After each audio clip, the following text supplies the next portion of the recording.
Guys, welcome back to this channel learn is Divyanka Sinha. अगर आप मेरे चैनल पे न्यू हैं तो मेरे चैनल को सब्सक्राइब कर दीजिए और बेल आइकन को प्रेस कर दीजिए ताकि आपको मेरे सारे न्यू नोटिफिकेशंस मिलते रहे। इस वीडियो को लाइक कीजिएगा और ज़्यादा से ज़्यादा लोगों के बीच शेयर कीजिएगा। और आप अपने दोस्तों को भी मेरे चैनल के बारे में बता सकते हैं कि मैं क्लास 9 से रिलेटेड वीडियोस बनाती हूँ। तो चलिए स्टार्ट करते हैं हम आज का लेक्चर। तो आज हम देखेंगे how can we obtain copper sulphate from an impure sample.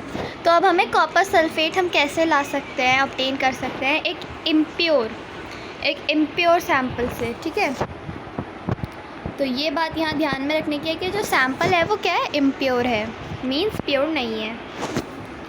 Take some approximately 5 gram impure sample of copper sulfate in a china dish। तो आपको 5 ग्राम के आसपास का एक impure copper sulfate का लेना है कुछ चाइना डिश में। ठीक है, dissolve it in minimum amount of water. तो कम से कम पानी में उसको डिज़ोल्व कर दीजिए। Filter the impurities out. तो आप जो इम्प्योरिटीज़ है उसको फ़िल्टर आउट कर दीजिए by the process of filtration. Evaporate water from the copper sulfate solution so as to get a saturated solution। तो आप उसमें अब इवेपोरेशन कीजिए, कॉपर सल्फेट सोल्यूशन को इवेपोरेट कीजिए और जो वाटर है वो इवेपोरेट हो जाएगा जिससे कि वो एक सैचुरेटेड सोल्यूशन बन जाएगा, means nothing more can be dissolved in it. Cover the solution with a filter paper and leave it undisturbed at room temperature to cool slowly for a day. तब आप उसको कवर कर दीजिए filter paper का use करके और उसको छोड़ दीजिए एक रूम में रूम टेम्परेचर पे ठंडा होने के लिए एक दिन के लिए। ठीक है, छोड़ दीजिए आप। You will obtain the crystals of copper sulphate in the china dish. तो आपको कॉपर सल्फेट के क्रिस्टल्स मिलेंगे चाइना डिश में। ठीक है, क्या मिलेगा आपको, कॉपर सल्फेट के crystals. The process is called crystallisation. तो यह प्रोसेस आप पहले भी पढ़ चुके हैं, क्लास 7th में भी पढ़ चुके हैं। तो ये है प्रोसेस किसका, क्रिस्टलाइजेशन का। तो आप इसको अंडरलाइन कर लीजिए। तो ये एक्टिविटी आपके लिए इम्पॉर्टेंट है। तो चलिए इसके कुछ क्वेश्चन आंसर्स देखते हैं। What do you observe in the china dish? You will observe crystals of copper.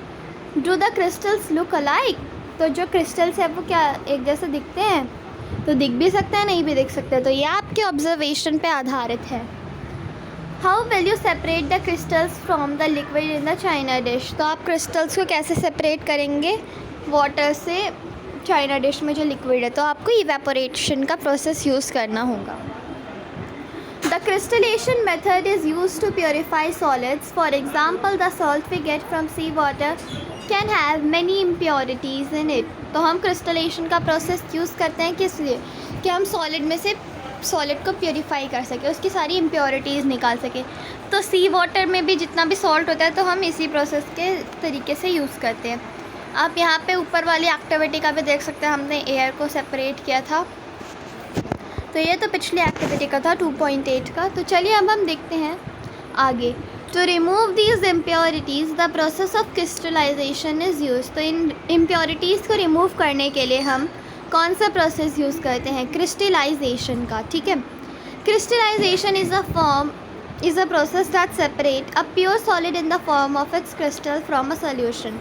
तो ये एक प्रोसेस है जो कि सेपरेट करता है प्योर सॉलिड को उसके फॉर्म में जिसके क्रिस्टल्स होते हैं सोल्यूशन में। ठीक है, crystallisation technique is better than simple evaporation techniques as. तो जो क्रिस्टलाइजेशन का जो प्रोसेस है ना वो सिंपल इवेपोरेशन टेक्निक से बेटर है। तो ऐसा क्यों? सम सॉलिड्स डिकम्पोज और सम, तो कुछ सॉलिड्स डिकम्पोज होते हैं कुछ ही, लाइक शुगर, जैसे कि शुगर में get charred on heating to dryness. तो वो भी ऐसे चेयर्ड हो जाता है ड्राइनेस पे जब हम उसको हीट करते हैं। तो सम इम्प्योरिटीज़ में remain dissolve in the solution even after filtration. तो कुछ इम्प्योरिटीज़ जो है वो तभी भी डिज़ोल्व ही रहती है सोल्यूशन में फिल्ट्रेशन के बाद भी। On evaporation this contaminate the solid. तो इवेपोरेशन में ये कंटामिनेट करती है, गंदा बना देती है सॉलिड को। सो अब हम देखते हैं कंटामिनेट वाटर, आपने देखा होगा ना, वैसे ही ये कंटामिनेट सॉलिड बनाती है। तो अब हम करते हैं इसके एप्लीकेशंस, मींस कि ये जो प्रोसेस है क्रिस्टलाइजेशन का कहाँ कहाँ यूज़ होता है। Purification of salt that we get from sea water, तो ये प्योरीफाई करता है सॉल्ट को जो कि हमें सी वाटर से मिलता है।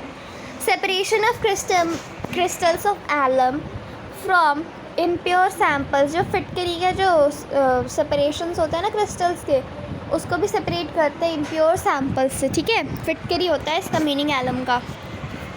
सो ये आपका एक 1 मार्क क्वेश्चन बन सकता है आपके MCQs में कि what is the Hindi of alum, means what do you mean by alum. So you can write it as फिटकरी। Thus, by choosing one of the above method according to the nature of the component of a mixture, we get a pure substance. तो हम इनके nature को choose करके इस method के according से हम कंपोनेंट्स के मिक्सचर्स देख सकते हैं। We get a pure substance, तो हमें एक फिर प्योर सब्सटेंस मिलता है। With advancements in technology, many more methods of separation technique has been devised. तो जो एडवांसमेंट है ना टेक्नोलॉजी की, उसके कारण ना बहुत सारे नए नए मेथड्स भी आ गए हैं इसी सेम प्रोसेस के लिए, ठीक है, ताकि हम उसको यूज़ कर सकें। In cities drinking water is supplied from water works, तो सिटीज़ में क्या होता है कि जो ड्रिंकिंग वाटर होती है ना वो वाटर वर्क्स से सेपरेट होती है। जैसे कि मैं भी दिल्ली पे रहती हूँ, आप में से भी बहुत लोग दिल्ली में रहते होंगे, तो सेम ऐसा ही प्रोसेस यूज़ होता है सिटीज़ में। The flow diagram of typical water shown in figure 2.13. From this figure, write down the process involved to get the supply of drinking water in your home from the water works and discuss it in your class. तो अब हम discuss करते हैं। तो देखो यहाँ पे reservoir, sedimentation tank to allow solids to settle, तो इसमें सॉलिड सेटल हो जाते हैं। To sediment the suspended impurities, loading tank, तो इसमें इसको अलग किया जाता है। वाटर, फाइन सैंड, ग्रेवल और कोर्स ग्रेव, तो अब हम इसको इवेपोरेट करेंगे और इसके अंदर जो है ये क्लोरीनेशन, तो इवेपोरेट होने के बाद क्या होगा, ये इस पाइप में जाएगा, तो ये थोड़ी देर बाद कूल होएगा, फिर इसमें आ जाएगा सिर्फ पानी आपका। तो पानी के लिए हम क्लोरीनेशन डालते हैं ताकि इसके बैक्टीरियाज मर जाएं। How will you separate a mixture of containing kerosene and petrol, तो केरोसिन एंड पेट्रोल, तो उनका जो डिफरेंस है बॉइलिंग पॉइंट में वो 25 TC है, तो which are miscible with each other, तो मिसिबल है तो आपको क्या करना होगा, आपने ऊपर के प्रोसेसेस में भी देखा था मिसिबल लिक्विड्स को हम कैसे सेपरेट करेंगे, देख सकते हैं आप यहाँ पे। हमें मिसिबल लिक्विड्स के लिए उसको हीट करना होगा, तो कोई जिसका कम होगा वो पहले निकल जाएगा, ठीक है। Name the techniques to separate butter from curd, तो आपको कर्ड में से बटर को सेपरेट करना है, तो आप कौन सी टेक्निक यूज़ करेंगे, तो इसका आंसर आप मुझे कमेंट सेक्शन में ज़रूर बताएं। तो चलिए मैं आपको इसका आंसर बता देती हूँ। जब आपको बटर को सेपरेट करना होगा कर्ड से, तो हमने ऊपर पे देखा था मिल्क को हम कैसे क्रीम से सेपरेट करेंगे, तो हमने इसमें प्रोसेस यूज़ किया था सेंट्रीफुगेशन। तो अब है सॉल्ट फ्रॉम सी वाटर, तो हम सिंपल इवेपोरेशन यूज़ करेंगे। आप इवेपोरेट कर दीजिए वाटर, सॉल्ट बच जाएगा। कैम्फर फ्रॉम सॉल्ट, तो हमें पता है कैम्फर जो है वो सब्लिमेशन प्रोसेस के थ्रू जाता है, इसलिए इसमें हम सब्लिमेशन का प्रोसेस यूज़ करेंगे। What type of mixtures are separated by the technique of crystallisation, तो देखो क्रिस्टलाइजेशन जो प्रोसेस है वो जो है सॉलिड स्टेट और लिक्विड स्टेट को अलग करता है। लिक्विड और सॉलिड फॉर्म में इम्प्योरिटीज़ निकाल के सिर्फ सॉलिड के क्रिस्टल्स बनाता है, तो इसमें जितने भी इम्प्योर सब्सटेंसेस होंगे उन सबको हम क्रिस्टलाइज कर सकते हैं। तो अब हम देखते हैं फिज़िकल एंड केमिकल चेंज। हम इसको पहले भी पढ़ चुके हैं, लेकिन और देखते हैं। हम हर क्लास में इसको पढ़ते आता है, लेकिन हमें हर बार कुछ नया सीखने को मिलता है, तो इस बार देखते हैं क्या है इसमें। To understand the difference between a pure substance and a mixture, let us understand the difference between a physical and a chemical change. तो हमें प्योर सब्सटेंस और मिक्सचर के बीच में डिफरेंस को जानने के लिए हमें फिजिकल और केमिकल चेंज के डिफरेंस को जानना होगा। In the previous chapter we have learned about a few physical properties of matter, तो हमने पिछले चैप्टर में कुछ फ्यू फिजिकल प्रॉपर्टीज़ देखी थी मैटर की। The properties that can be observed and specified like colour, hardness, rigidity, fluidity, density, melting point, boiling point etcetera are the physical properties. तो ये उसके फिजिकल प्रॉपर्टीज़ हैं। The interconversion of states is a physical change, but these changes occur within without a change in composition and no change in the chemical nature of the substance. Although ice, water, and water vapor all look different and display different physical properties, they are chemically the same. Both water and cooking oil are liquid, but their chemical characteristics are different. They differ in odor and inflammability. We know that oil burns in air, whereas water extinguishes fire. It is this chemical property that oil that makes it different from water. Burning is a chemical change. So burning भी एक chemical change है. During this process, one substance react with another to undergo a change in chemical composition. Chemical change bring change in the chemical properties of matter and we get new substances.